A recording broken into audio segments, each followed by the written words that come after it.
Students, in this video lesson, we will discuss about the relation between standard cell potential, standard free energy change, and equilibrium constant.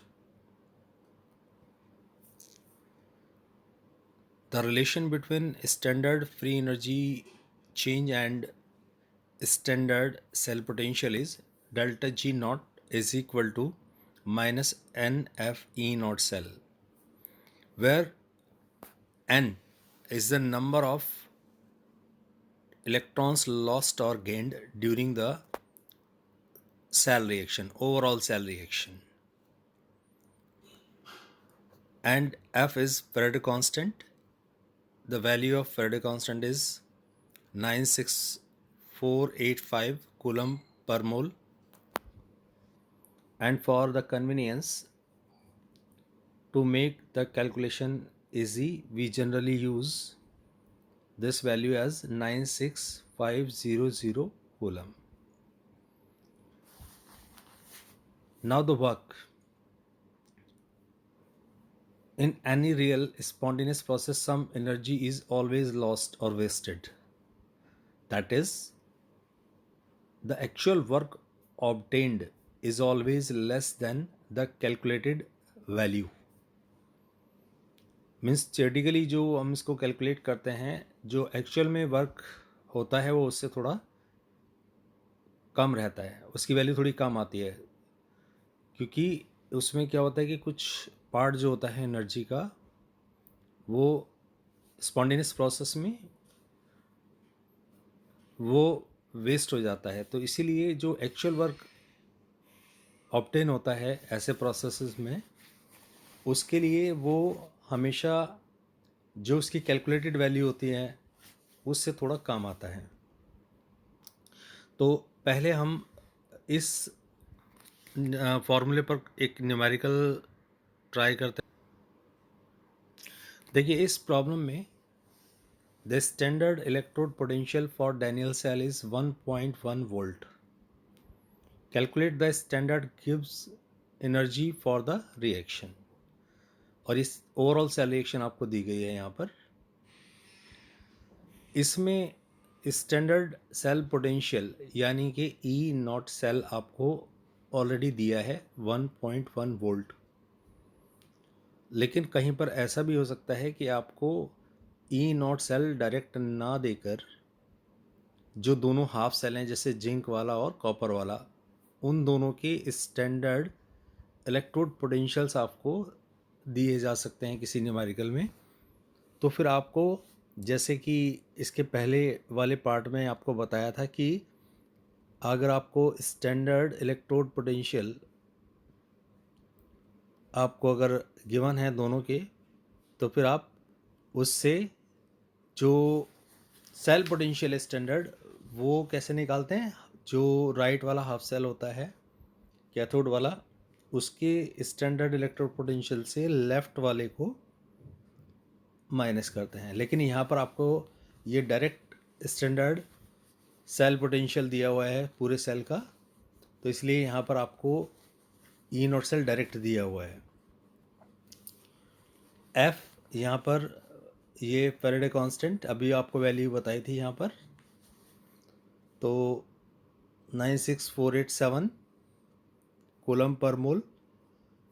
और N यानी कि number of electrons lost और gain during the cell reaction. तो यहाँ पर आप देख सकते हैं कि यहाँ जिंक से 2 इलेक्ट्रॉन लूज होते हैं, तब zinc ion Zn2 positive form होता है। और कॉपर जो आयन है वहाँ पर 2 पॉजिटिव चार्ज है, लेकिन राइट साइड में आप देखते हैं इससे कॉपर बनता है, तो इट मीन्स ये 2 इलेक्ट्रॉन्स गेन करता है। तो इस ओवरऑल रिएक्शन में 2 इलेक्ट्रॉन्स लूज हो रहे हैं और 2 इलेक्ट्रॉन्स गेन हो रहे हैं। तो इसका मतलब हुआ कि यहाँ पर जो n की वैल्यू है वो 2 है। तो अब हम जब वैल्यू पुट करते हैं फॉर्मूले में, तो delta G naught is equal to -2 into 1.1, ये जो ई नॉट सेल है, देन जो फैराडे कांस्टेंट है उसकी वैल्यू यहाँ पर। और उसके बाद जब हम कैलकुलेट करते हैं तो पहले हमें जो यूनिट मिलेगी वो जूल में मिलेगी, यहाँ पर जूल पर मोल, फिर उसको 1000 से डिवाइड करेंगे तब जाकर ये किलो जूल पर मोल में आएगी। तो यहाँ पर ये तो डायरेक्ट फार्मूला बेस्ड न्यूमेरिकल था, तो इसमें बस आपको यही ध्यान रखना है कि अगर cell potential, standard cell potential आपको डायरेक्ट दिया है तब तो कोई प्रॉब्लम ही नहीं है, लेकिन अगर डायरेक्ट नहीं दिया हो तो आपको दोनों हाफ सेल के जो स्टैंडर्ड इलेक्ट्रोड पोटेंशियल्स हैं वो गिवन होंगे, तो वो आपको कैलकुलेट करना पड़ेगा। कैथोड वाला यानी कि राइट साइड कंटेनर वाला या जो कैथोड वाला इलेक्ट्रोड है उसके electrode potential, standard electrode potential से जो लेफ़्ट वाली साइड वाला है उसको आपको माइनस करना पड़ेगा, तब जाकर आपको यहाँ पर स्टैंडर्ड सेल पोटेंशियल मिलेगा। ठीक है, तो ये आपको, इस पर मैं आगे प्रॉब्लम दूंगा जो आपको ट्राई करनी है खुद से, और प्रॉब्लम्स भी आप ट्राई करेंगे। अब इसी में एक फॉर्मूला और है, देखिए यहाँ पर रिलेशन बिटवीन स्टैंडर्ड गिव्स free energy and equilibrium constant Kc, delta G naught is equal to -2.303 RT log Kc। और दूसरा फॉर्मूला है जो है relationship between standard cell potential and equilibrium constant, यानी कि E naught cell is equal to 2.303 RT upon NF log Kc। यहाँ पर R वही यूनिवर्सल गैस कांस्टेंट है जिसकी वैल्यू 8.314 जूल पर केल्विन पर मोल है। F फैराडे कांस्टेंट है, जहाँ आपको वैल्यू ये अभी दिखाई गई है वही है अभी जो ऊपर डिस्कस हुई है। N वही है नंबर ऑफ इलेक्ट्रॉन्स लॉस्ट और gain during the overall cell reaction. यहाँ पर अगर हमें टेम्परेचर 298 केल्विन दिया है तो हम इस फॉर्मूले को थोड़ा सा कैलकुलेशन के पॉइंट ऑफ व्यू से पहले से ही थोड़ा सा सिंप्लीफाई कर लेते हैं, यानी कि जो 2.303 R की वैल्यू इनटू यहाँ पर आ जाएगा 8.314, देन अगेन इनटू 298 केल्विन, अगर हम 298 केल्विन पर देख रहे हैं, and divided by Faraday constant उसकी वैल्यू रख देंगे, यानी कि n को छोड़ के ये जो टर्म है 2.303 RT अपॉन NF, इसमें से n की वैल्यू, क्योंकि n की वैल्यू तो हर ओवरऑल रिएक्शन कोई भी सेल की होगी तो उसके लिए चेंज होती रहती है, तो यहाँ पर F कांस्टेंट है, R कांस्टेंट है, और अगर हम टेम्परेचर केवल 298 केल्विन की बात कर रहे हैं तो ये भी 298 केल्विन के लिए ही वैल्यू कैलकुलेट कर रहे हैं हम। अगर टेम्परेचर कोई और 298 केल्विन से अलग दिया जाता है, कुछ और दिया जाता है, तो फिर हमें ये सारी वैल्यू दोबारा से कैलकुलेट करनी पड़ेगी। अदरवाइज़ अगर 298 केल्विन दिया है तो 2.303 RT अपॉन F की जो वैल्यू है वो 0.0591 होती है, तो वो हम यहाँ डायरेक्ट ले सकते हैं। तो फॉर्मूला बनेगा E naught cell is equal to 0.0591 upon N log Kc। तो एक इसका भी न्यूमेरिकल अभी हम यहाँ पर ट्राई कर लेते हैं।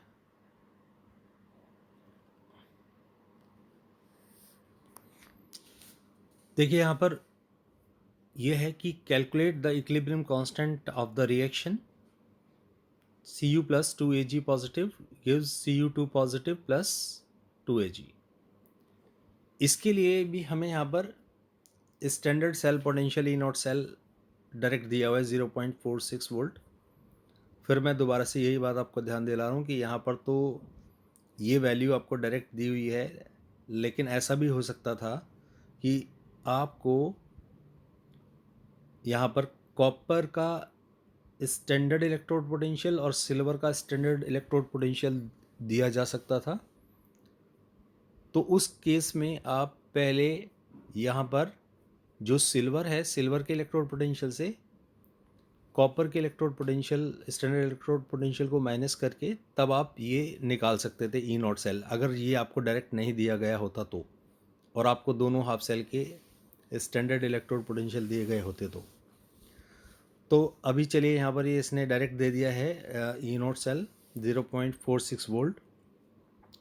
तो अब देखिए फॉर्मूला जो है वो है E naught cell is equal to 0.059। वैसे 0.0591 होता है, लेकिन कैलकुलेशन के पॉइंट ऑफ व्यू से यहाँ पर उसने 0.059 लिया हुआ है। तो 0.059 अपॉन एन होता है। मैंने आपको कहा था कि 0.059 ये जो वैल्यू है ये डायरेक्ट हम कब ले सकते हैं, जब टेम्परेचर 298 केल्विन दिया हो। लेकिन इस न्यूमेरिकल में इसने कोई टेम्परेचर नहीं दिया, तो इसलिए हम इसको 298 केल्विन, क्योंकि स्टैंडर्ड है तो उसके लिए हम इसको ले सकते हैं। तो इसीलिए हमने यहाँ पर 2.303 RT अपॉन एफ की वैल्यू क्या ले ली है, 0.059 अपॉन एन। एन की वैल्यू हमने यहाँ ली है 2, क्योंकि आप देख सकते हैं ओवरऑल रिएक्शन में 2 इलेक्ट्रॉन्स का ट्रांजेक्शन है। जैसे कॉपर से Cu2 पॉजिटिव 2 इलेक्ट्रॉन लूज हुए यहाँ पर, और सिल्वर आयन, एक सिल्वर आयन ने 1 इलेक्ट्रॉन गेन किया, लेकिन यहाँ पर 2 हैं तो वो 2 इलेक्ट्रॉन गेन किया। तो इसका मतलब 2 इलेक्ट्रॉन लूज किए हैं और 2 गेन हुए हैं। तो इसका मतलब ये हुआ कि यहाँ पर एन की वैल्यू 2 है। अब इसमें ई नॉट सेल हमें कितना दिया, 0.46। तो यहाँ पर हम क्या करते हैं कि ये सारी वैल्यूज़ जब पुट करते हैं तो उसके बाद लॉग के सी जो कि आता है 0.46 इंटू 2 अपॉन 0.059 वोल्ट। ठीक है, वी यहाँ वोल्ट ये यहाँ पर लिया हुआ है दोनों जगह, तो ये यूनिट है। तो यहाँ पर लॉग के सी की वैल्यू आएगी 15.6 लॉग के सी की, और हमें के सी निकालना है तो इसके लिए हमें यहाँ पर एंटी लॉग लेना पड़ेगा। तो एंटी लॉग आपको बताया हुआ है, तो आप एक बार फिर उसकी कोशिश करेंगे अच्छे से और प्रैक्टिस करेंगे। देखिए यहाँ पर 15.6 में 15 जो है वो कैरेक्टरिस्टिक है, तो 10 की पावर्स में आती है, जैसे कि आप आंसर में यहाँ देख रहे हैं 10⁻15। और 0.6 जो है, तो 0.60 का हम 0 में एंटी लॉग टेबल में देखेंगे, और जो वैल्यू आएगी वो 3920 करके आएगी। तो उसमें हम पहले डिजिट के बाद पॉइंट लगा देंगे, तो 3.92 इंटू 10⁻15। तो इसके आप प्रैक्टिस कर लेंगे। और बोर्ड में ऐसा हुआ है पिछले 1-2 साल में कि उन्होंने लॉग के सी ही पूछा है, उन्होंने के सी पूछा ही नहीं है, क्योंकि के सी निकालने के लिए एंटी लॉग लेना पड़ता है, और एंटी लॉग टेबल या लॉग टेबल जो बोर्ड है आजकल वो कोशिश कर रहा है कि या तो वो वैल्यूज़ न्यूमेरिकल में दे रहा है, और अगर नहीं है तो फिर उसमें वो न्यूमेरिकल को इस तरह से पूछ रहा है कि उसमें लॉग टेबल की ज़रूरत ना पड़े। तो 1-2 बार ऐसा पूछा है पिछले 1-2 साल में कि उन्होंने, जैसे यहाँ के सी है तो के सी ना पूछकर केवल लॉग के सी की वैल्यू ही पूछी है। तो अगर लॉग के सी की वैल्यू पूछी जाती है तब आप अपना आंसर वहीं तक छोड़ देंगे 15.6 तक। तो अभी आप इस तरह के आज ये जो 2 फार्मूले हैं इन पर थोड़ा सा न्यूमेरिकल्स आप ट्राई करेंगे। जैसे कि ये प्रॉब्लम 1 पर जो बेस्ड है और ये जो प्रॉब्लम 2 पर बेस्ड है, इस तरह की प्रॉब्लम्स आप प्रैक्टिस करके देखेंगे, जिसमें से आपको देखिए एक तो ये प्रॉब्लम यहाँ पर दी गई है, इसमें आपको स्टैंडर्ड गिव्स फ्री एनर्जी निकालनी है, और इसमें साथ साथ आपको इक्विलिब्रियम कांस्टेंट भी निकालना है, यानी कि इसमें आपको दोनों ही चीज़ें निकालनी हैं। और इसके लिए आप एक काम कर सकते हैं कि इक्विलिब्रियम कांस्टेंट ज़रूरी नहीं है कि आप किसी एक डेल्टा जी के थ्रू निकालें, आप ई नॉट सेल से भी निकाल सकते हैं, क्योंकि दोनों के लिए फॉर्मूले हैं जैसे कि मैंने आपको बताया था। आप देख सकते हैं कि यहाँ आप देख सकते हैं कि के सी निकालने के लिए ये 2 फॉर्मूले यहाँ पर हैं, इसमें दोनों में ही के सी आपने देखा होगा दोनों का रिलेशन है। तो आप डेल्टा जी नॉट चाहें तो डेल्टा जी नॉट के से के सी या लॉग के सी निकाल लें, या फिर ई नॉट सेल से। तो जो ये न्यूमेरिकल आपको दिया गया है इसमें आप दोनों में से किसी भी से भी के सी की वैल्यू कैलकुलेट कर सकते हैं। तो इसमें आप देख लीजिए यहाँ पर जो ई नॉट सेल है उससे आप डेल्टा जी नॉट निकाल सकते हैं, स्टैंडर्ड फ्री एनर्जी चेंज। और उसके बाद या तो आप ई नॉट सेल से के सी निकाल लीजिए या फिर डेल्टा जी से आपने के सी निकाल लीजिए, दोनों में से किसी से भी आप इसको निकाल सकते हैं। तो अब आप इस पर थोड़ा प्रैक्टिस कीजिए। इसके बाद फिर इसके अगले लेसन में, वीडियो लेसन में, हम नंस्ट इक्वेशन पर न्यूमेरिकल कैसे सॉल्व करते हैं उसके बारे में हम डिस्कस करेंगे। लेकिन इसके लिए आप पहले थोड़ा सा लॉग और एंटी लॉग की थोड़ी अच्छी प्रैक्टिस कीजिए।